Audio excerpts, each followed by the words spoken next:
3000 civarında bir nüfusumuz var. Eskiden mahallemiz çok kalabalıktı. Küçüle küçüle 3000 civarında bir nüfusumuz kaldı. 1200 civarında seçmenimiz var. Ama Adıyaman'ın en gözde, en özel, en güzel mahallelerden biri Eskişehir mahallemiz. Ama gelin görün ki yıkık, viran, bakımsız, hizmet almayan, hele hele merkezi bir yerde olduğu halde Adıyaman'ın göbeğinde bir türlü mahallemize hizmet gelmiyor. Geçen dönemde gelmedi. Bu dönemde inşallah umutluyuz. Gelmez demiyoruz ama yine de umudumuzu yitirmeyelim. İnşallah mahallemize güzel şeyler olacak. Şimdi her mahallenin sorunu olduğu gibi zaten bu Adıyaman'ın sorunu. En büyük sorun kentsel dönüşüm. Geçenlerde biz depremi yaşadık. Her şeyi gördük. Ne kadar tehlikeli olduğunu da biliyoruz. Yani bir an önce hiç beklemeden, düşünmeden bir an önce kentsel dönüşüme geçilmesi. Mahallemizde 60, 70, 80 yıllık toprak evler var. Bir kısmı çökmüş, bir kısmı da çökmek üzere olan evlerde aileler var. Aileler burada yaşıyor. Yani Allah korusun bir 6-7 depreminde bu toprak evler yerle bir olacak. Ondan sonra mı biz uyanacağız? Ondan sonra mı biz kentsel dönüşüme geçeceğiz? Yani kimse ölmesin. Kimse ölmeden bu kentsel dönüşümle ilgili ne yapılacaksa bir an önce yapılsın. Kaçıncı asırda yaşıyoruz ya? Hala daha 100 senelik evler var mahallemizde ya. Adıyaman'ın göbeğinde bu. Yani neyi bekliyorsunuz daha? Bunu anlamakta güçlük çekiyorum ben. 70-80 senelik toprak evler var. Geçen kış bir komşumuzun toprak evi çöktü. Çok şükür ki içinde o anda kimse yoktu orada. Olsa da bir facia yaşanacaktı. Yani illa bir facianın olması mı lazım? İlla içinde insanların ölmesi mi lazım?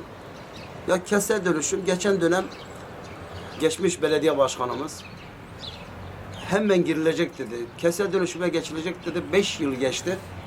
5 yıl içinde hiçbir şey yapamadı. Şimdi yönetim değişti. İnşallah bu yeni yönetimden umutluyuz.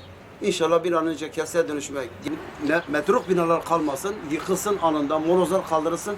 2 yıl önce dilekçe verdim. Komisyondan çıktı yıkılsın diye.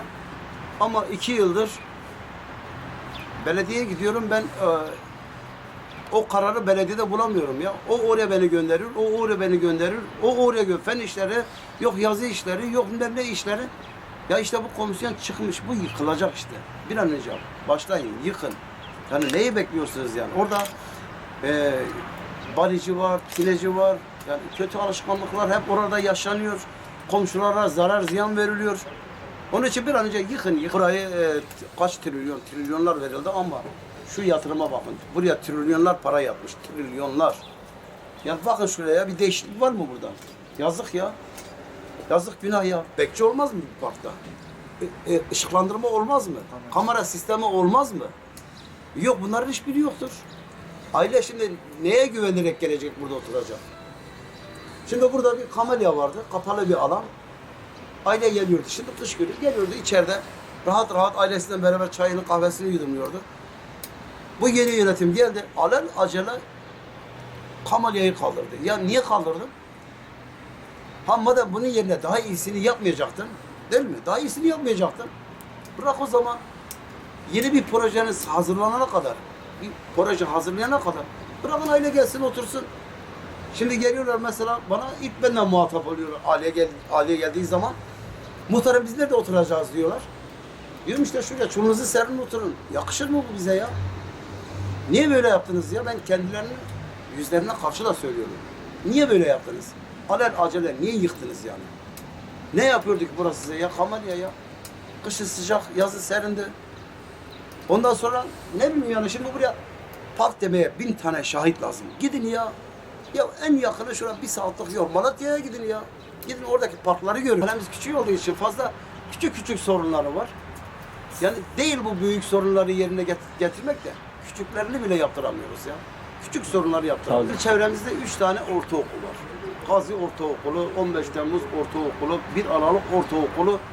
Ya şuraya, onu da söyledim ben. Söyledim ama yerine getiren yok. Ya şuraya bir ilkokul yapın ya. Etrafımız dolmuş ortaokullar, ilkokul yok.